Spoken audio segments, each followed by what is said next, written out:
We're surrounded by all this incredible technology. But what if the very things pushing us into the future, like AI, EVs, and clean energy, are actually creating a hidden crisis? Today, we're going to talk about an invisible kind of pollution that's silently stressing the electrical grid that, well, underpins our entire world. Okay, so think about this for a second. What do the biggest tech revolutions happening right now have in common? We're talking massive AI data centers, the electric cars filling our roads, and the solar panels popping up on rooftops everywhere. They all seem like their own separate thing, right? Well, it turns out they all share a surprising and, frankly, a pretty alarming secret. And there it is. Every single one of these amazing leaps forward is contributing to a brand new, invisible kind of pollution that is quietly wreaking havoc on our electrical grid. And the more we advance, the bigger this problem is going to get. All right, so let's dig into this invisible crisis. To really get what this pollution is, you first have to understand just how radically our need for power is changing. The grid that we all depend on, well, it's being stretched in ways it was never, ever built for. I mean, the scale of this change is just staggering. Just the explosion of AI alone means we have to more than double our grid capacity. At the very same time, we're in the middle of this massive energy transition. By 2025, renewables are on track to blow past coal as our #1 source of electricity.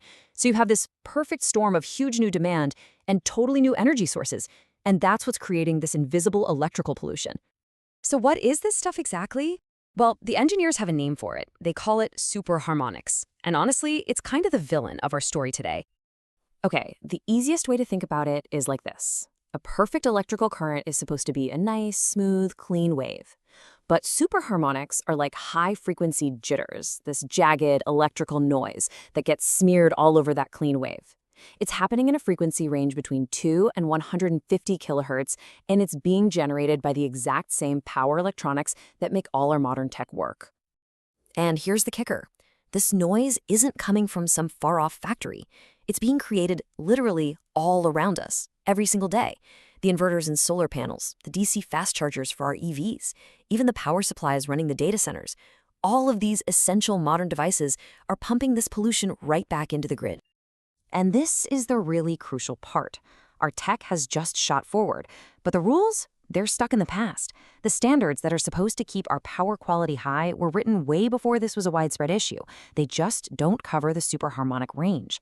And that's created what experts are calling a regulatory vacuum. Essentially, there are no rules for this new kind of pollution, leaving our grid totally exposed.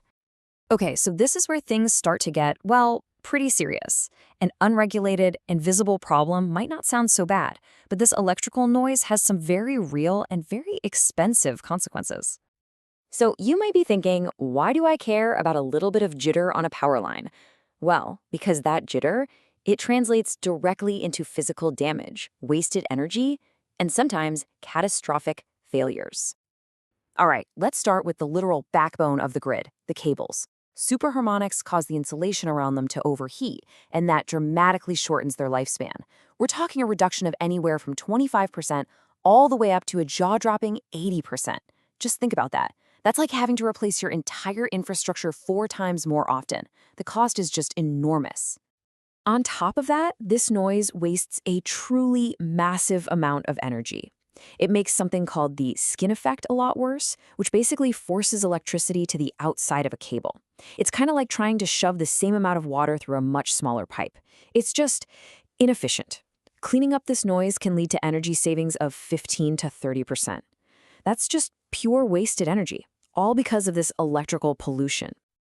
And the damage? It just keeps rippling out from there.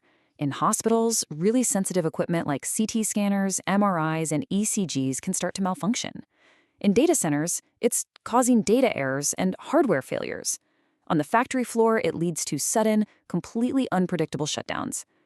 All of this puts our most critical systems at some serious risk. But for every big engineering problem, there's always a new wave of smart people trying to solve it. Engineers have been fighting electrical noise for decades, and this is really the next chapter in that fight. So, this whole battle against electrical noise, it's been going on for a while. Back in the 70s, we had these simple, passive filters, huge, bulky things that failed all the time. Then the 90s brought active power filters. They were better, but they were massive, super expensive, and ate up a ton of power themselves. Now, a totally new generation of filtration is coming out.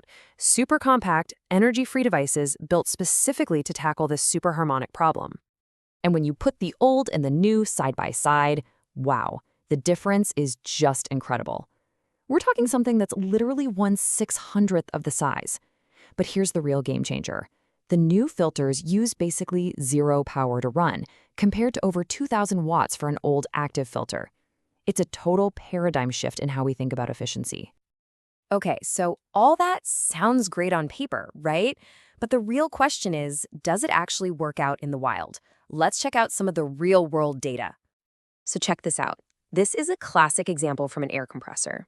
Before the filter, its total harmonic distortion, which is basically just a way to measure how dirty the power is, was at 24%.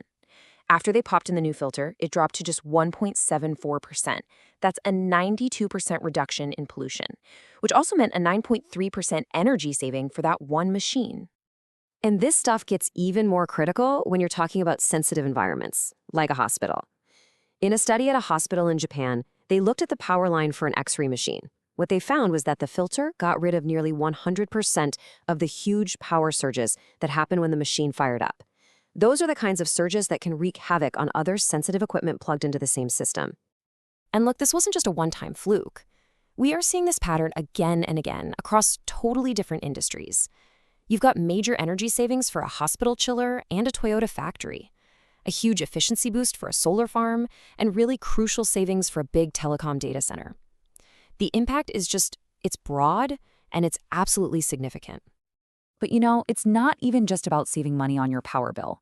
In one case study with a large chiller, the biggest problem wasn't the high bills, it was that the whole system would just shut down randomly. When they looked, they found these severe voltage dips were causing it. They installed the filter, and the dips disappeared. The system became stable. This is about making our power grid reliable again. And really, that brings us right back to where we started. All of our progress, our AI, our clean energy, our electric cars, it is all being built on the foundation of the electrical grid. And as we build this incredible future, we absolutely have to protect the very system that makes it all work. Solving this invisible crisis might just be one of the most important engineering challenges of our time. Thanks for joining us.